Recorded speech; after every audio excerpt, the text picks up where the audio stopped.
दर्द माई अब ना सहाई, दिल के दर्द माई अब ना सहाई। कैसे करी शेरवाली तोहरो विदाई, कैसे करी शेरवाली तोहरो विदाई। नइखी महतारी हमार तुही हौ माई, नइखी महतारी हमार तुही हौ माई। कैसे करी शेरवाली तोहरो विदाई, कैसे करी माई। प्रेम से बोलो पटन देवी मैया की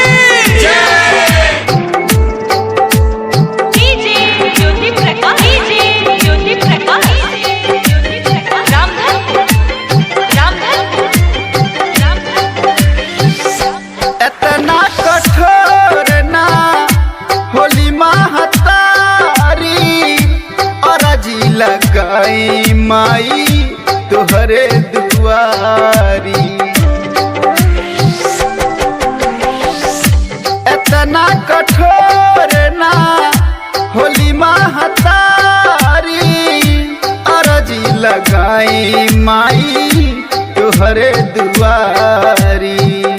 रुक जाना दुर्गा माई करी हम दुहाई, रुक जाना दुर्गा माई करी हम दुहाई। कैसे करी शेरवाली तोहरो विदाई, नइखी महतारी हमार तुही हौ माई। कैसे करी शेरवाली तोहरो विदाई, कैसे करी माई। बोला बोला साचे दरबार की डीजे ज्योति प्रकाश, डीजे ज्योति प्रकाश। करेलु जग के पालन जग जननी, तू हमके बेटा कहलू माई तोहके मननी। करेलु जग के पालन जग जननी, तू हमके बेटा कहलू माई तोहके मननी।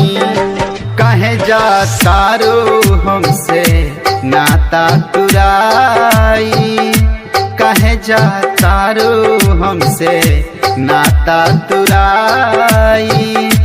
कैसे करी शेरवाली तोहरो विदाई, नइखी महतारी हमार तुही हौ माई। कैसे करी शेरवाली तोहरो विदाई, कैसे करी माई।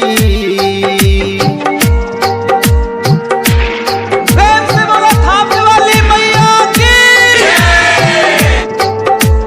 DJ Jyoti Prakash, DJ Jyoti Prakash.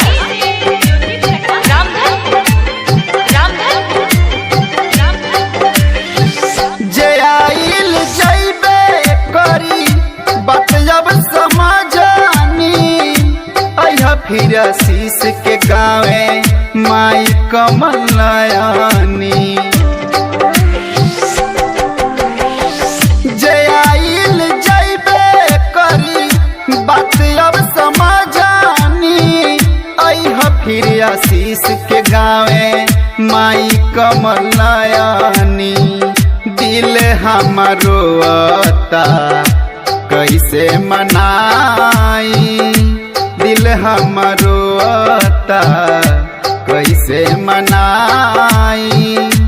कैसे करी शेरवाली तोहरो विदाई, नइखी महतारी हमार तुही हौ माई।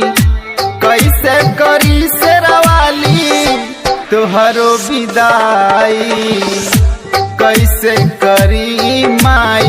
DJ Jyoti Prakash, DJ Jyoti Prakash. द वॉइस रिकॉर्डिंग स्टूडियो।